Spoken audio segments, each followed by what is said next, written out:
Comment faire baisser la pression quand on est trop anxieuse? Bonjour mesdames, je vous explique dans cette vidéo comment faire pour rester sereine et même devenir sereine quand on a une grosse pression sur les épaules, qu'on a des peurs, qu'on a des doutes, qu'on a un gros stress permanent et qui nous prend la tête comme ça. Moi aussi, je suis passée par là. J'étais quelqu'un de très angoissé dès l'âge de 6 ans, c'est vous dire. J'ai eu un passé douloureux, une famille où il y avait beaucoup de violence, beaucoup de difficultés à être sereine. C'était même impossible. Pour moi, la vie, je ne l'envisageais pas avec de la sérénité parce que pour moi, ça ne faisait pas partie de moi.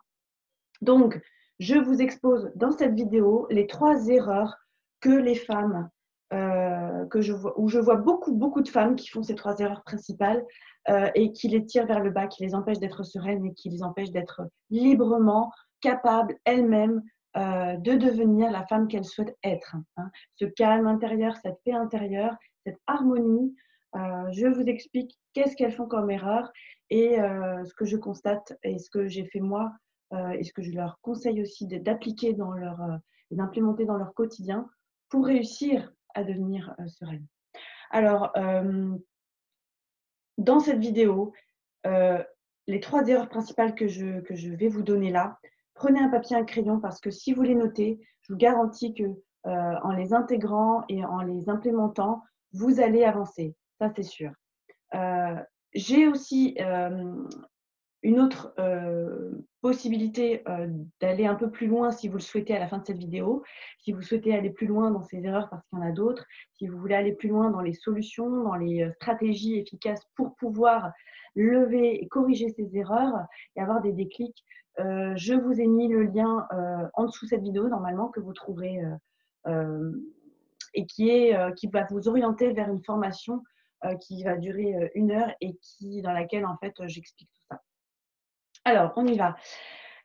Je vois beaucoup de femmes qui se mettent une grosse pression, qui sont stressées par les responsabilités qu'elles ont, par le temps qui leur manque, par des peurs qui les bloquent et qui ont du mal à lâcher prise et qui sont dans un hyper-contrôle.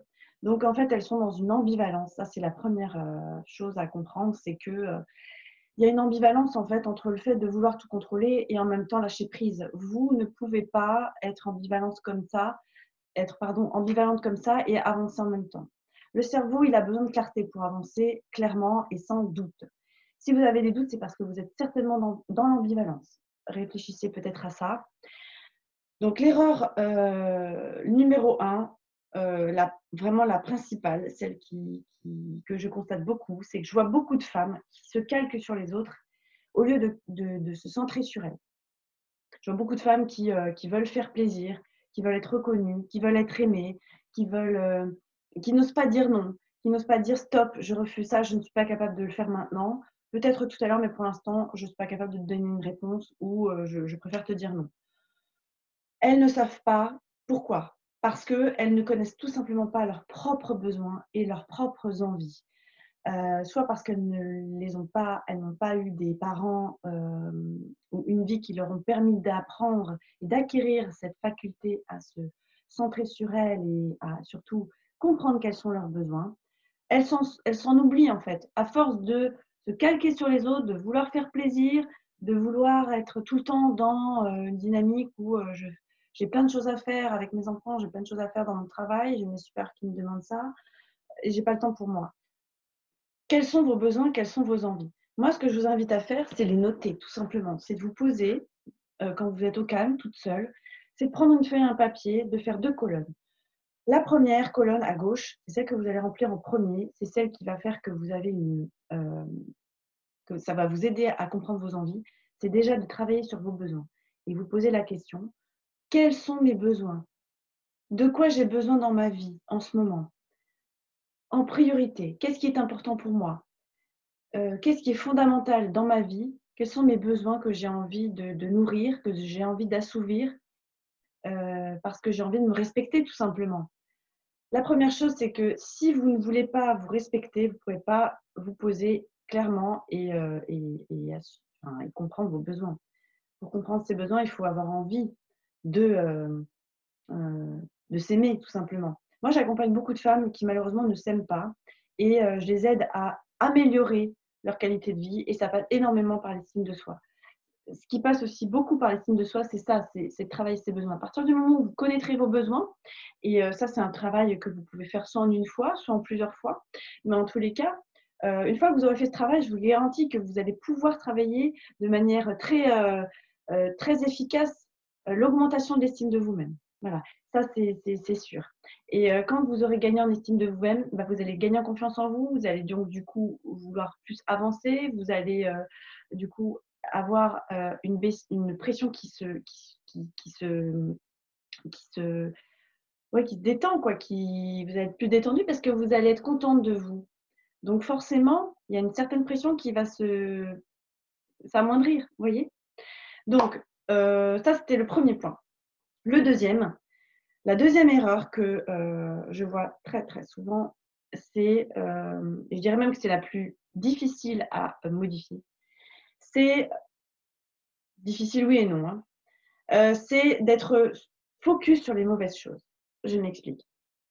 Je vois beaucoup de femmes qui focalisent sur leurs problèmes, sur leur manque, sur leur vide ressenti, ou qui se mettent trop la pression parce qu'elles focalisent sur leurs résultats et elles veulent absolument arriver à ce résultat-là et elles ne voient que ça. Alors que pour faire baisser la pression, ben, elles devraient plutôt mettre le focus sur leur transformation. Oui, leur transformation parce que le bon focus, le fait de se dire je vais mettre en place des actions pour réussir mes résultats, déjà ça change le focus. Si vous êtes focalisé sur le résultat et pas sur vos actions, il va y avoir un petit problème parce que vous êtes confronté à des obstacles. Et si vous ne vous y préparez pas, clairement les obstacles, vous n'allez pas réussir à prendre du recul dessus et vous allez foncer tête baissée parce que vous voyez que le résultat n'est pas là et que vous voulez ce résultat. Donc, ce que je vous invite à faire, c'est faire marche arrière et dire, OK, le résultat que je souhaite, je le connais. Ou si je ne le connais pas, je le travaille avec un coach ou voilà, je travaille mes objectifs de mon côté seul ou avec un coach, peu importe. Mais une fois que j'ai mes résultats, je les connais, je vais entreprendre une réflexion sur comment je peux réussir à atteindre ce résultat, moi, avec mon histoire, avec ma personnalité, avec ce que j'aime faire, en me faisant plaisir, en prenant mon temps ou en allant un petit peu plus vite parfois. En fait, ça va dépendre de votre rythme, de votre personnalité, de votre histoire. Chaque être est unique et on ne peut pas donner les mêmes conseils à tout le monde. Néanmoins, il y a des lois universelles qui fonctionnent pour tout le monde. C'est que si vous focalisez sur les problèmes, vous allez attirer d'autres problèmes, vous allez amplifier vos problèmes. Le pouvoir de l'esprit est incommensurable. On ne le mesure pas. C'est très puissant, l'esprit. Si vous focalisez sur votre esprit sur vos problèmes vont s'amplifier. Si vous focalisez votre esprit sur vos solutions, vos actions pour réussir tel objectif, pour réussir tel résultat, eh bien là, vous allez attirer des opportunités qui vont vous aider à mettre en place les actions que vous voulez. Vous allez voir arriver des événements qui font que, hop, je saisis l'opportunité et du coup, c'est beaucoup plus simple parce que la chose arrive à soi. Et là, vous n'êtes plus dans la lutte. Voilà. Et là où en fait, votre pression, elle augmente, c'est quand vous luttez. Plus vous luttez, plus vous êtes dans une espèce de combat contre vous-même. Donc, en fait, vous n'êtes pas votre allié. Vous êtes en train de lutter, vous êtes en train de lutter contre vous-même alors que vous devriez être plutôt dans la bienveillance avec vous et respecter votre rythme et respecter aussi que des fois vous faites des erreurs et qu'il faut modifier ça. Et c'est OK. Donc la transformation interne, c'est-à-dire devenir en fait par vos pensées, par le focus de votre esprit. Le focus, c'est ça, c'est votre pensée, hein, vers quoi vous l'orientez. Donc, quelles questions vous allez vous poser, quelles pensées vous allez avoir, comment vous allez gérer ces pensées, vont attirer autre chose. Voilà. Si vous modifiez vos pensées, vous allez modifier vos résultats. Vos pensées, il faut bien le comprendre, ça c'est universel, c'est pour tout le monde. C'est le fonctionnement du cerveau. Quand vous avez des pensées, peu importe si elles sont négatives, si elles sont positives, si elles sont nuisibles, donc nuisibles, négatives, positives, puissantes, positives, constructives, les pensées vont entraîner des émotions. Si vous pensez que vous êtes nul, quelle émotion vous allez avoir? Vous allez avoir une émotion de dégoût de vous-même, vous allez avoir une émotion de colère envers vous, vous allez être triste. Voilà, vous allez avoir des émotions au regard de cette pensée. Donc c'est dans ce sens-là, hein. Il y a beaucoup de personnes qui pensent que s'il m'arrive ça, bah, je vais avoir des émotions de joie. Si j'ai plus d'argent, bah, toute ma vie va s'améliorer. Je vais être plus heureuse, je vais me sentir plus en joie. C'est faux. C'est complètement faux. Si vous n'avez pas d'argent, c'est parce qu'il faut modifier vos pensées par rapport à l'argent. Vous avez certainement un blocage interne, inconscient que vous ne pouvez pas capter comme ça par l'action du Saint-Esprit.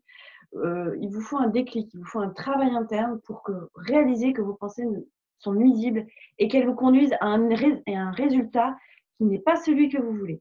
Je vais prendre l'exemple de l'argent parce que c'est un exemple que beaucoup de personnes, ces personnes-là sont concernées par ça. Il y a beaucoup de personnes concernées par ce problème-là, qui pensent que s'ils ont plus d'argent, leur vie va nettement s'améliorer. Ils vont pouvoir s'acheter une autre maison, ils vont pouvoir changer de voiture, ils vont pouvoir s'acheter des produits de luxe, ils vont pouvoir voyager. Ok, c'est super. Moi, c'est super.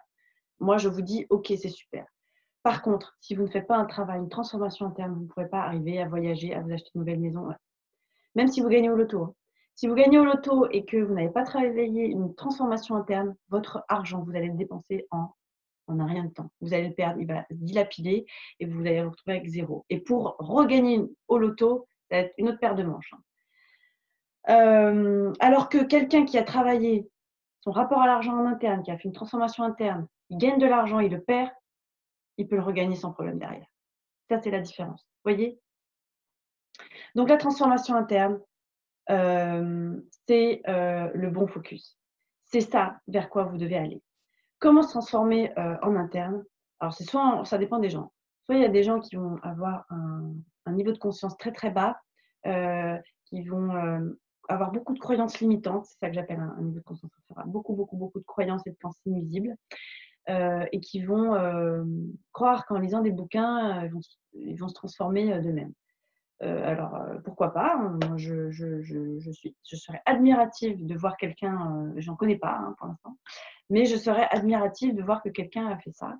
J'ai été formée par les plus grands coachs francophones et il y en a aucun qui a réussi à faire ça et pourtant c'est des bons, hein. Mais si vous y arrivez, pourquoi pas? Moi je suis pas généralisée et des fois c'est l'exception qui confirme la règle. Simplement, c'est beaucoup plus difficile. Il y a beaucoup moins de chances que vous y arriviez seul, juste en lisant des bouquins. Pourquoi? Tout simplement parce que, parfois, il vous faut un coup de pied, au derrière.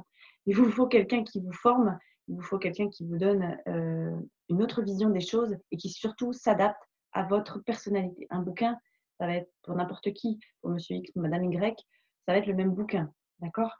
Alors que si vous prenez un thérapeute, un coach, tout dépend de votre niveau d'apprentissage, de votre volonté, hein, d'accélérer ou pas. Un thérapeute, ça va être quand même un peu plus long. Donc, du coup, vous allez obtenir des résultats, mais qui ne seront pas de l'ordre de la transformation interne. Ça va être des résultats où vous allez acquérir des connaissances, mais par contre, vous n'allez pas acquérir une expérience interne. Et or, c'est l'expérience, la transformation interne qui fait que vous allez changer, débloquer votre inconscient. Tout se passe au niveau de l'inconscient. La plupart des déblocages et des déclics se font au niveau de l'inconscient. Et ça, le bouquin, il va avoir du mal à le faire forcément. Ça ne remplace pas une personne humaine qui vous apporte les clés qu'il faut.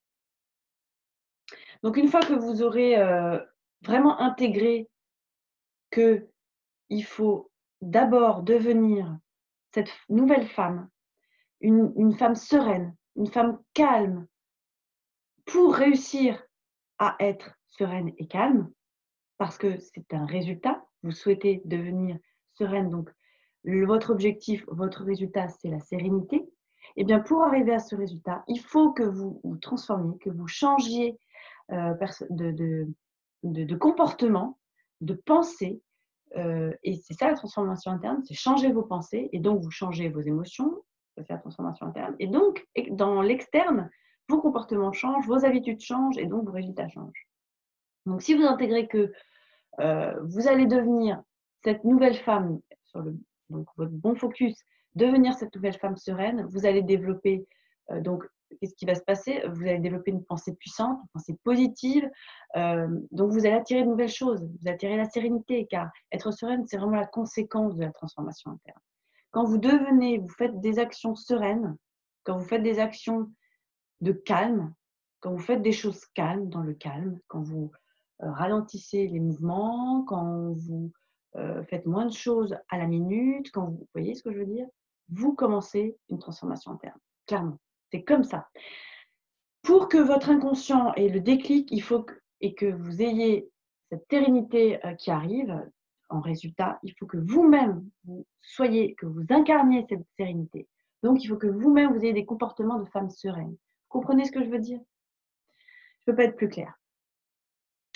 L'erreur numéro 3. Alors, l'erreur numéro 3, c'est de croire toujours et encore que c'est de la faute à autrui, c'est de la faute à autre chose que vous. C'est que vous n'êtes pas responsable. Je vois beaucoup de femmes qui focalisent et qui croient que c'est la faute de leur passé si elles ne sont pas sereines, que c'est parce que leurs parents leur a pas montré les bonnes façons d'être sereines. Je vois beaucoup de femmes aussi, j'entends beaucoup de femmes dire « je suis de nature anxieuse ». C'est faux. Vous n'êtes pas de nature anxieuse. Votre nature à vous, c'est la sérénité. Quand un enfant vient au monde, qu'est-ce que vous croyez qu'il est? Est-ce qu'il est stressé, lui? Non. Le petit enfant, jusqu'à 3-5 ans, il est serein. Il n'est pas du tout dans l'optique j'essaye de marcher. Quand vous voyez un enfant marcher qui apprend, c'est ses parents qui lui donnent, en général, qui lui disent attention, tu vas tomber, attention, tu risques de te faire mal. Est-ce que vous croyez que l'enfant, lui, il pense ça? Non. D'ailleurs, sinon, on ne lui dirait pas. On dirait bon, bah, il sait, il connaît le danger, il va se débrouiller. Non, l'enfant, il ne voit pas le danger, il est complètement neutre. Il n'a pas encore ces croyances que nous avons reçues. Donc, quand j'entends je suis de nature anxieuse, je veux qu'on oublie que nous sommes des êtres anxieux. À la base, nous sommes des êtres de nature et,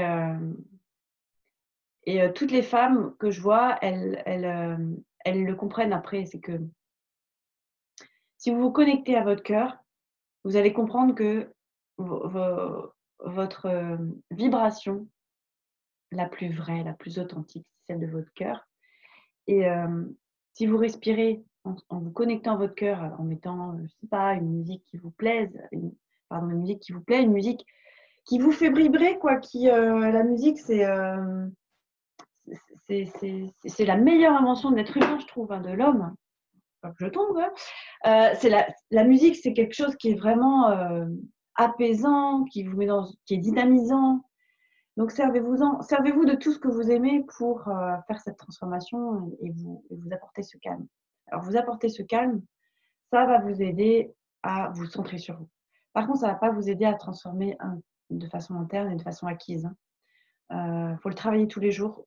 Ça va vous le permettre, disons, on va dire, si vous méditez par exemple tous les jours pendant 3 mois, déjà si vous le faites pendant 21 jours, tous les jours, 10 minutes de méditation, en visualisant une femme sereine, vous faites ça. Déjà, au bout de 21 jours, vous allez déjà enclencher un processus. Et puis ensuite, quand vous allez le répéter 3 mois, 6 mois, 1 an, là, il va y avoir une vraie transformation. Il faut vraiment être dans la constance. Il faut vraiment le faire et le revisiter aussi.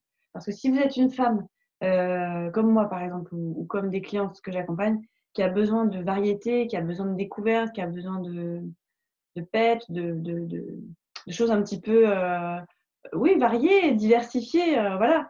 Parce qu'elles n'aiment pas la routine, hein, en général, ça va un peu avec. Et bien dans ce cas-là, vous développez votre créativité, quoi. Vous lavez votre créativité. Simplement, on n'a pas appris, hein, dès le plus jeune âge à l'école, on ne nous a pas appris à être créative. Donc, je vous invite à tout simplement, en méditant, à lâcher cette pression déjà, à faire le vide au niveau de votre tête, en vous connectant à votre cœur et à votre respiration. C'est comme ça que vous allez réussir à faire le vide dans votre tête. et à accueillir les pensées parasites, parce que même si vous essayez de faire le vide dans votre tête, au début, vous allez avoir du mal à y arriver, c'est normal. Il y a des pensées qui vont arriver et ça, c'est valable aussi au bout d'un an, quoi. C'est normal. On pense, on a un cerveau, c'est pour penser. Donc, laissez-les partir, accueillez-les comme des nuages qui passent et qui s'en vont. Et dites-leur à tout à l'heure à ces pensées. Dites-leur, voilà, je te remercie, pensée, de venir à moi et je te laisse partir. À tout à l'heure. C'est tout bête, mais ça aide énormément. Donc, quand j'entends je suis de nature anxieuse, j'ai envie de répondre et je réponds non. Vous êtes devenue anxieuse. Voilà.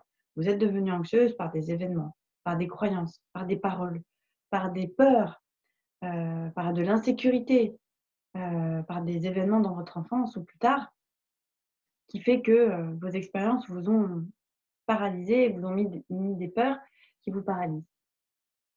Or, nous sommes des êtres de nature, c'est ce que je disais, et le stress, en fait, il vient pas de votre passé. En partie, oui, mais dites-vous bien que si vous pensez ça, vous allez vous freiner. Si vous pensez ça, vous allez toujours avoir ce passé nuisible. Alors que si vous pensez que vous êtes 100% responsable de votre stress et qu'il vient de vous, vous allez du coup développer votre pouvoir personnel et c'est là où vous allez pouvoir mettre en place des actions hyper puissantes qui vont transformer vos résultats. Et c'est hyper important de constater, enfin de comprendre que vous êtes des êtres de nature, donc des êtres de calme, où vous avez un silence intérieur. Et c'est en méditant que vous allez pouvoir l'écouter. Et le calme et la nature, quand on y réfléchit bien, si on regarde bien, c'est très bon pour l'être humain. Au même titre que la musique ou pas de la musique. La nature, quand l'humain se connecte à la nature, il est drôlement bien, en général. C'est bien que nous sommes des êtres de nature. Sinon, on ne pourrait pas être bien en présence de la nature. Il faut bien comprendre que nous aimons qui nous sommes. Voilà. Nous attirons qui nous sommes et ce qu'on pense. Voilà. Donc, si vous pensez des choses ambivalentes, comme je suis de nature anxieuse, mais je vais être calme, vous ne pouvez pas y arriver. Par contre, si vous vous dites j'étais anxieuse et c'est OK, maintenant j'ai compris que mon stress vient de moi et j'ai le pouvoir, parce que je suis un être de nature, de changer ça, vous allez complètement opérer à de nouvelles choses et voir de nouvelles choses arriver dans votre vie. Donc, c'est super important. C'est super important. Donc, le pouvoir est en vous. Voilà ce qui est à retenir. Le pouvoir, vous l'avez. Vous l'avez. Le pouvoir de décision, vous l'avez sur votre cerveau. Vous avez le pouvoir de diriger votre cerveau, de dire stop, stop, fuck de cerveau, c'est moi qui commande. C'est moi qui commande, c'est moi qui décide que je veux être calme. Arrête de me faire focaliser sur ces putains de pensées négatives. Je ne veux pas. Je veux des pensées positives. Je pense positif, je pense constructif, je pense puissant. Voilà. Donc, allez dans la nature, connectez-vous à elle, connectez-vous à votre cœur, à votre silence intérieur. Méditez tous les jours, faites du yoga. Le yoga, c'est une puissance multidimensionnelle parce que ça vient ouvrir votre aura, votre esprit, votre âme, mais aussi votre corps, donc vos muscles, donc votre peau, donc le fait d'être en mouvement, le fait de faire des étirements, tout votre être est bénéfiquement atteint grâce au yoga. L'être augmente. Voilà. Donc, nous sommes des êtres multidimensionnels, cœur, corps, esprit, âme. Donc, votre corps, votre cœur, votre cerveau, ils ont besoin d'être alignés pour devenir cette femme sereine. Et le yoga va vous aider énormément parce qu'il travaille, en fait. Après, on aime ou on n'aime pas, mais en général, les personnes, les femmes que j'accompagne, elles aiment le yoga. Moi-même, j'aime le yoga. C'est peut-être pour ça. Vous voyez, on attire qui nous sommes. Voilà, donc, si cette vidéo vous a plu, eh bien, likez-la, mettez un petit pouce et mettez un commentaire si vous en avez. Et si vous avez envie d'aller plus loin, je vous invite à cliquer sur le lien de ma masterclass et ce sera avec grande joie que je vous retrouverai dans cette formation où je vous explique tout sur comment devenir une femme sereine, épanouie, et quelles sont les autres erreurs à ne pas faire et quelles sont les autres stratégies à mettre en place. Je vous souhaite une très bonne journée. Je vous dis à bientôt. Bye bye.